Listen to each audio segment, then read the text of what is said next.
बहुत पुरानी बात है। एक जंगल में खूंखार शेर राज किया करता है। राजा होने के कारण वह शेर जंगल के बाकी सारे जानवरों पर धौंस जमाता था और उनका शिकार करके उन्हें खा जाया करता था।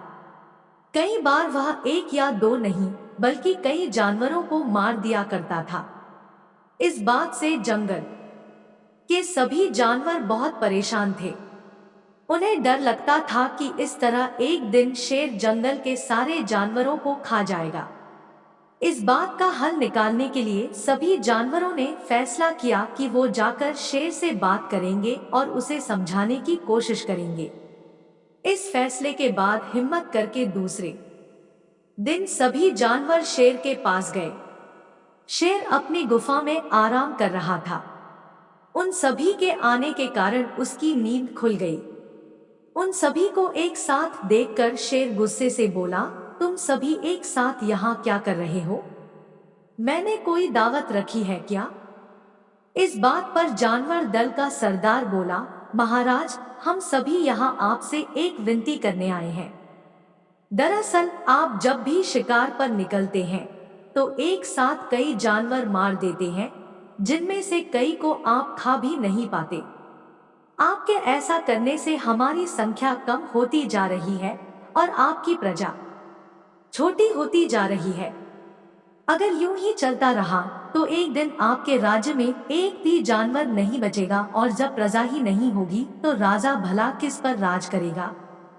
इसलिए आपको सदैव अपना राजा बनाए रखने के लिए हमने आपके भोजन का इंतजाम करने के लिए योजना बनाई है।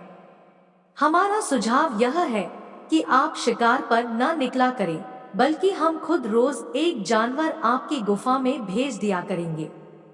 इस तरह रोज आपका भोजन भी हो जाएगा, आपको मेहनत भी नहीं करनी पड़ेगी और आपकी प्रजा को भी राहत रहेगी। शेर को जानवरों की योजना सही लगी और उसने कहा, ठीक है, मुझे तुम्हारा सुझाव मंजूर है, लेकिन एक बात का ध्यान रखना। अगर किसी दिन मेरा भोजन आने में देर हुई या भोजन कम आया तो मैं जितने चाहूं उतने जानवरों को मार डालूंगा। जानवरों ने उसकी बात पर सहमति जताई और वापस अपने घर को लौट आए। उस दिन के बाद से हर रोज एक जानवर शेर की गुफा में पहुंच जाता और शेर उसे मारकर अपना भोजन बना लेता। यूं ही चलते चलते एक दिन खरगोश की बारी आई। वह बहुत छोटा था लेकिन चतुर भी था।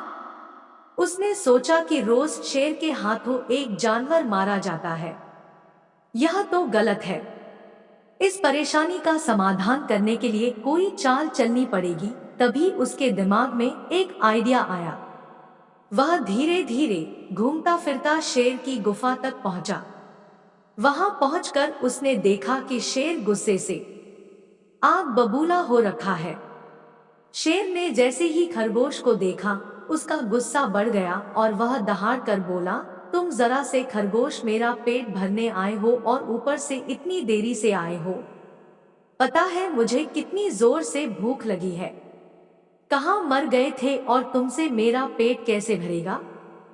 शेर को तिमिलाया हुआ देख खरगोश बोला, महाराज, मैं आपकी सेवा में अकेला नहीं आ रहा था, बल्कि मेरे साथ मेरे 5 साथी और भी थे। लेकिन मगर महाराज, रास्ते में हमें एक और शेर मिल गया जो हमें खाने की जिद करने लगा। वह मेरे साथियों को मारकर खा गया। मैं किसी तरह अपनी जान बचाकर यहाँ आया हूँ। यह सुनकर शेर और ज्यादा गुस्सा हो गया। वह बोला, एक और शेर? कौन है वह और मेरे जंगल में क्या कर रहा है? खरगोश ने कहा, महाराज, वह बहुत बड़ा शेर है और जब मैंने उससे कहा कि तुम हमारे महाराज का भोजन खा रहे हो तो वह बोला, आज से मैं तुम्हारा महाराज हूँ और मेरे अलावा इस जंगल में कोई और शेर नहीं रह सकता। मैं सबको मार डालूंगा। फिर आपको लड़ाई के लिए ललकारने के लिए उसने मुझे यहाँ भेज दिया। अच्छा, ऐसी बात है तो मैं भी तो देखूं कि ये कौन शेर है तो जो मेरे जंगल में आकर मुझे ही ललकार रहा है। ले चलो मुझे उसके पास, शेर ने गरज कर बोला और खरगोश के साथ चल दिया। खरगोश उसे जंगल के बीच मौजूद एक कुएं के पास ले गया और बोला, महाराज, वो इस गड्ढे के नीचे गुफा में रहता है, आपको आता देख शायद वह अंदर घुस गया।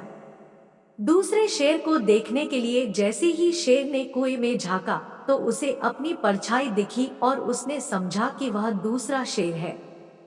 इसके बाद उसने दूसरे शेर को ललकारने के लिए जब दहाड़ मारी तो उसी की दहाड़ गूंजकर उसे सुनाई दी, लेकिन उसे लगा कि वह दूसरा शेर भी उसे ललकार रहा है।